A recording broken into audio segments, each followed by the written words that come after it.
Assalamualaikum warahmatullahi wabarakatuh. Halo teman-teman, di video kali ini coba kita bahas ya masalah strategi investasi saham ya teman-teman.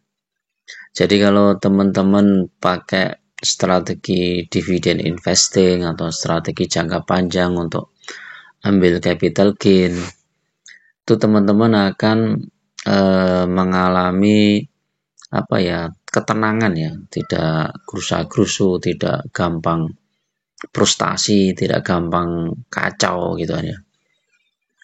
Jadi dalam berinvestasi saham kita itu harus mempertimbangkan banyak hal teman-teman.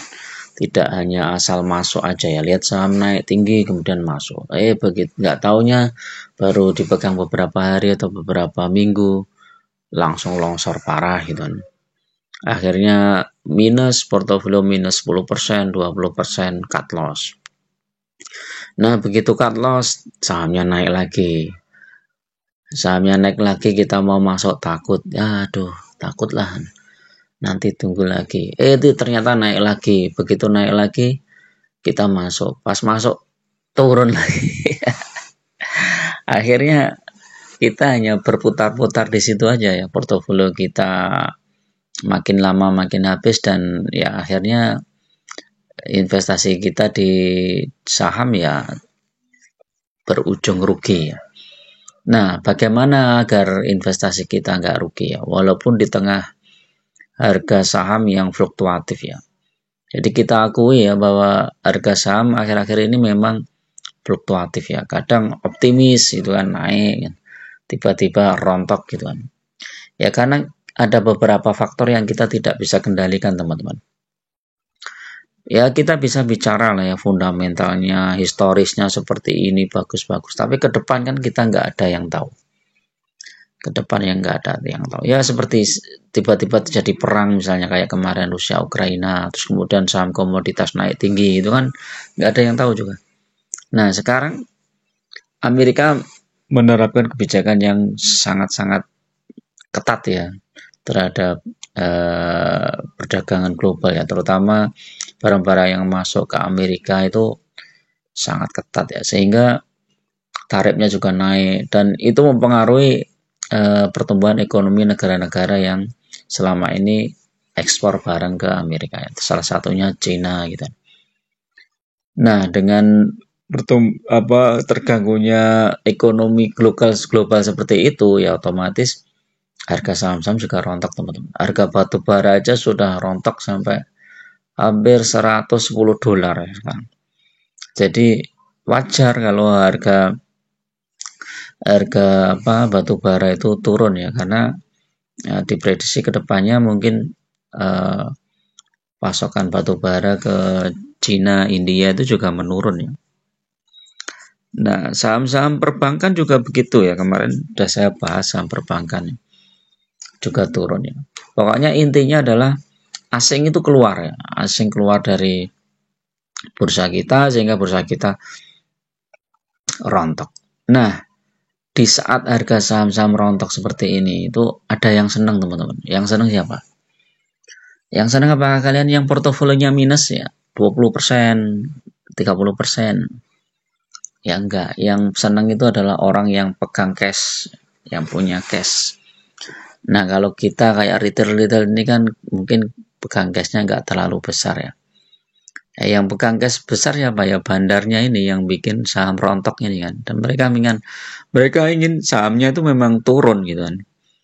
Jadi memanfaatkan situasi global atau memanfaatkan berita-berita internasional dan akhirnya sahamnya rontok. Nah, mungkin bisa juga imbas dari perang dagang ya teman-teman. Perang dagang ini memang kita nggak bisa memprediksi ya kira-kira siapa yang pemenangnya ya. Kayak kemarin itu kan gara-gara ada DeepSeek ya yang pesaingnya AI, tiba-tiba saham teknologi di Amerika rontok semua. Nah sekarang gantian nih yang saham-saham Asia yang dikenain. Nah kalau teman-teman pegang satu prinsip ini ya, teman-teman tuh akan tenang. Yang pertama ya, yaitu teman-teman pilih saham yang benar-benar fundamentalnya bagus. Nah itu aja udah. Satu prinsip itu udah. Mau masuk di harga berapapun nggak masalah. Yang penting teman-teman pegang itu. Kenapa? Ya karena teman-teman kan nggak masuk satu kali. Masuk berkali-kali di saham yang sama dengan fundamental yang bagus. Saat saham yang fundamental bagus terkoreksi dalam, itu adalah saat yang bagus untuk kita masuk. Walaupun masuknya nggak begitu besar, tetapi mindset kita itu udah bener teman-teman. Contoh ya, misalnya teman-teman mengincar saham-saham yang dividennya besar ya, seperti PTBA, ITMG, kemudian apa? Adaro, AAD gitu kan. BSSR, apalagi saham-saham yang dividennya besar. Nah, saat saham itu terkoreksi dalam, padahal isunya strategis ya, kayak misalnya PTBA ini. PTBA ini isunya strategis nih, dia mau bagi dividen, tapi harga saham malah terkoreksi cukup dalam ya. Walaupun masih belum terendah ya. Kalau dilihat dari harga terendah ini berapa ini? 2.570. Ini masih 2.650. Nah, masih 2.650 ya. Kalau misalnya dia di bawah turun mungkin ya sekitar 2.600-an lah ya. Ini belum harga terendah karena terendahnya itu TBA di mana nih? Ngantuk nih teman-teman. Ini ya. 2.380 ini terendah di tahun 2024 setelah bagi dividen. Ini asik nih kalau teman-teman masuk di sini. PTBA itu berarti sudah naik hampir berapa itu? 2650 dikurangi 2380. Sudah 270% ya. Dibagi 2380. Udah 11% naiknya. Dan ini masih ada isu strategis dia bagi dividen. Kan lumayan ya. Saat dapat diskon seperti ini dengan isu mau pembagian dividen berapa ini biasanya? Ini ya bulan apa ini? April ya kalau nggak salah. PTBA kalau nggak April Mei ya. Nanti kita cek ya. Contoh lagi misalnya ITMG ya. ITMG walaupun ini kinerjanya agak turun ya ITMG ya. ITMG sekarang sudah 25.450. Terendahnya di 24.975, 25 lah ya. Masih 45 poin lagi. Nah, kalau kita lihat ITMG itu historinya nih. Mulai naik itu di mendekati pembagian dividen ya. Ini lihat. Ini dari Desember itu biasanya naik ITMG, cuman ini kurang. Ini coba. Februari naik teman-teman. Nih, Februari historisnya naik sampai ini. Ya, jadi kalau teman-teman mau masuk, ya sekarang potensi masuknya itu. Walaupun ini masih rekomendasinya sell semua ya. Jadi ya karena potensinya itu lumayan ya. Nanti TMG itu juga bagi dividen ya. Kemudian BSSR coba kayaknya nggak terkoreksi dalam. BSSR masih stabil di sekitar itu ya. Ya memang dia udah harganya udah di bawah ya. BSSR ini udah di bawah. Ini juga dividennya lumayan besar nih Games juga. Jadi itu ya teman-teman ya. Saat harga saham terkoreksi itu adalah saat yang tepat untuk kita masuk ya. Walaupun kita nggak tahu ya bottomnya di mana. Apakah dia masih turun lagi? Nah, ya bisa jadi turun lagi ya. Kalau market makin nggak pasti ya, makin takut ya mereka akan turun. Tapi nanti kita lihat ya. Biasanya datanya saat harga saham itu turun nanti pasti ada yang mulai masuk ya dalam jumlah besar. Nah, BRI ini BRI ini udah turun lebih dari 1 tahun yang lalu ya. Ini udah turunnya 4% dalam waktu 1 tahun. 31% turunnya nih dalam 1 tahun. Jadi kalau teman-teman pegang saham BRI, ini turun 31%. Dengan dividen sekitar 6% atau 7%.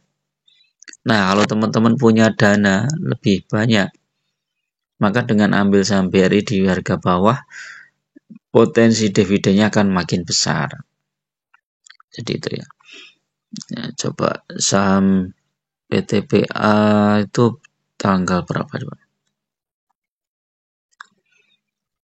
Kita lihat dividennya ya.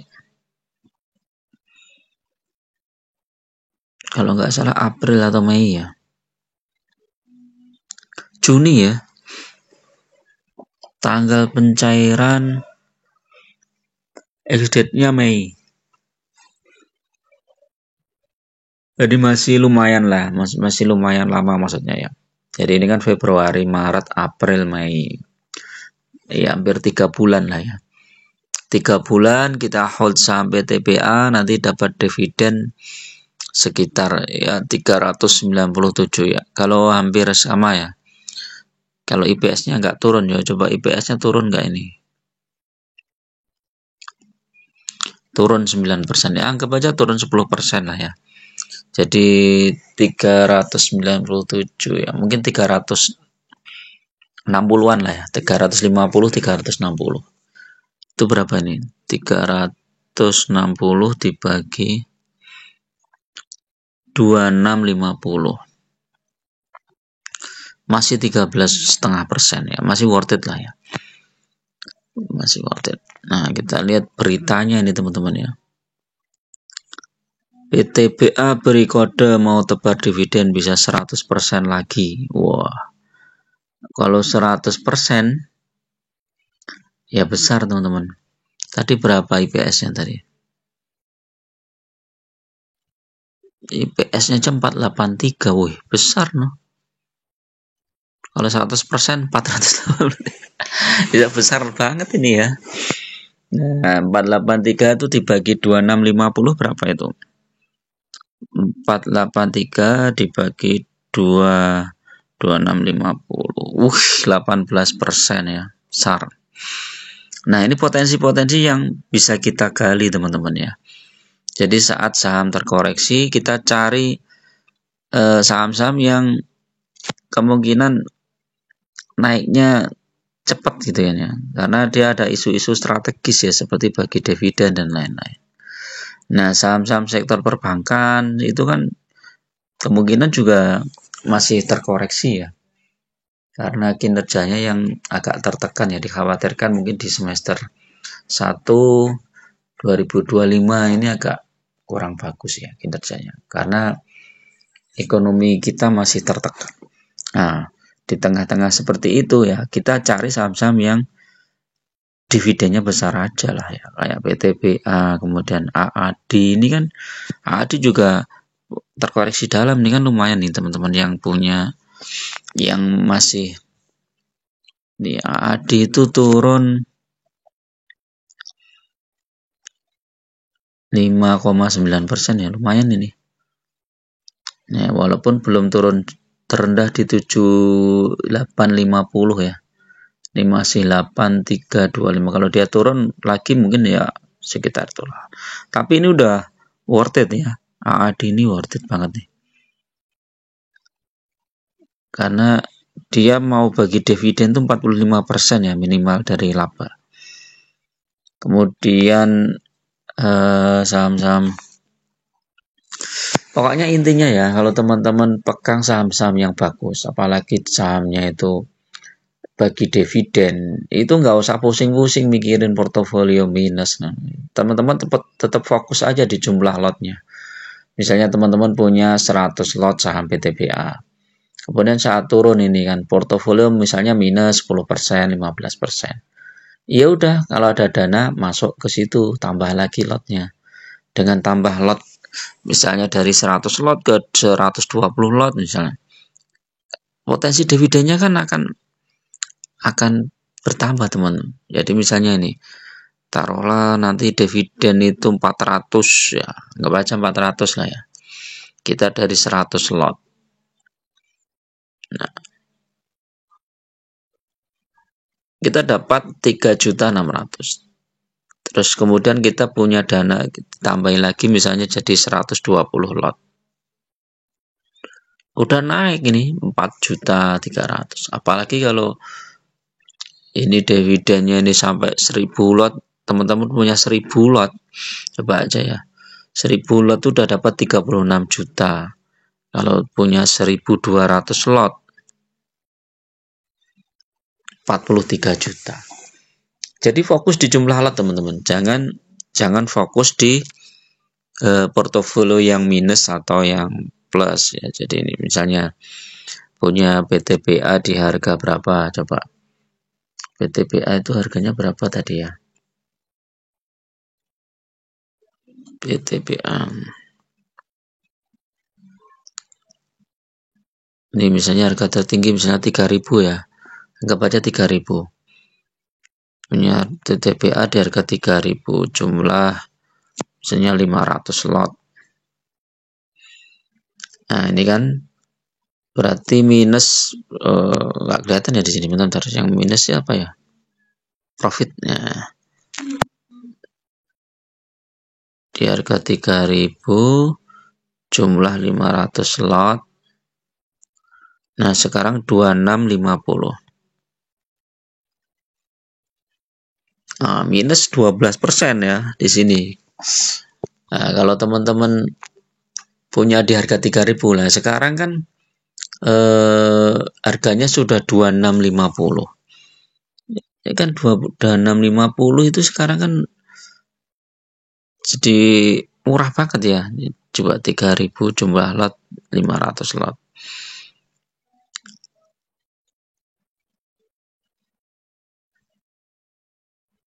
Bentar. Set. Harga beli 3.000 jumlah 500 lot. Nah, ini kan 150. Sekarang 2650. Beli lagi misalnya 500 lot. Udah, ini sekarang udah 2825 ya, minusnya udah jauh berkurang. Nah, potensi dividennya kita sudah 2 kali lipat. Dapat dividennya itu potensinya 2 kali lipat dari sebelumnya teman-teman. Karena apa?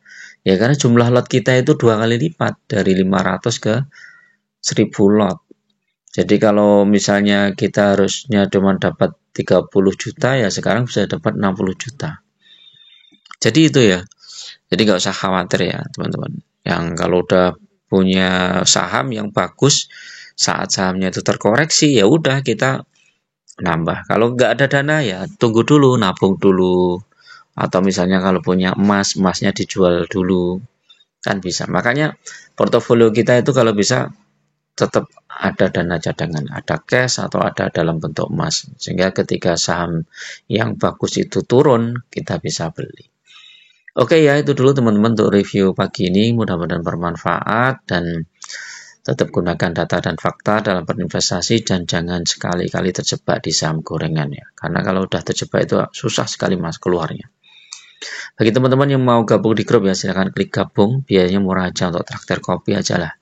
Teman-teman bisa bedah portofolio, bisa juga request saham apa yang akan dibahas ya. Terima kasih. Assalamualaikum warahmatullahi wabarakatuh.